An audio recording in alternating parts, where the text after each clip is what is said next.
Hi guys, it is time for book club again. Chapter 3 of Die with Zero by Bill Perkins. Go get it.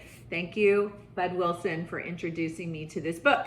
All right, chapter 3's title is Why? Why Die with Zero?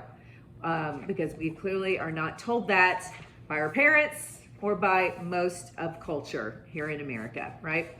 But it says, once you're in the habit of working for money to live, the thrill of making money exceeds the thrill of actually living.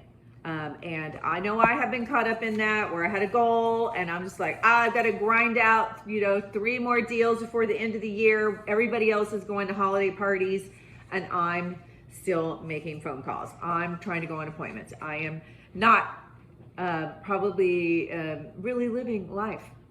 Nobody wants to spend their last years in poverty. So it's understandable that people save for the future. And he's not saying you shouldn't save. What he is saying is that people who save tend to save way too much, too late in their lives. They are depriving themselves now just to care for a much, much older future self, a future self that may never live long enough to enjoy all that money. So I know what you're thinking, but I'm going to leave money to some other people. We're going to cover that too. Okay. So the median net worth for American households age 75 or older is the highest of all the age groups, and it's $264,000 and $265 basically. So even with rising life expectancies, millions of Americans are on track to have their hard-earned money outlive them. And it says that at the high end, retirees who have $500,000 or more right before retirement had spent down a median of only 12% of that money 20 years later, or basically by the time they died.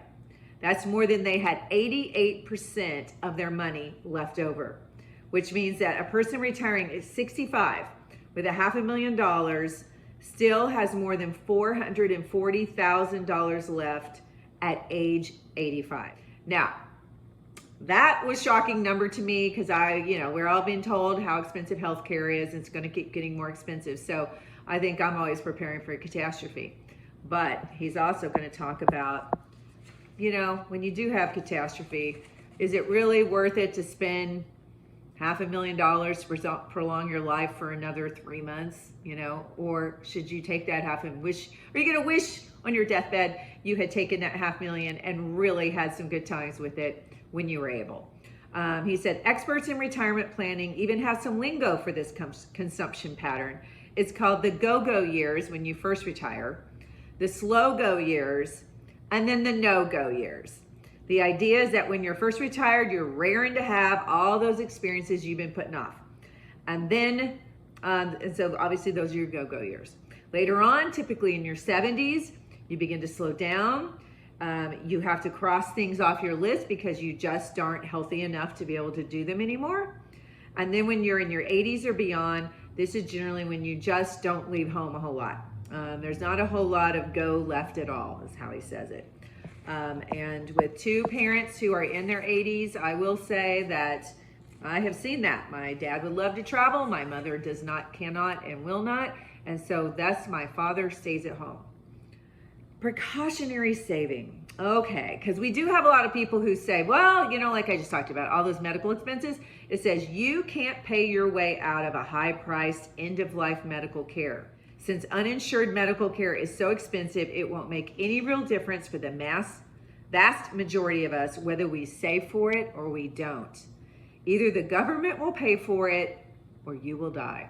I'm sorry to end on such a morbid note. But again, I think we all think about, I got to have an Alzheimer's unit bedroom. I got to have my own private room when I'm in that. Okay, you're not even going to know.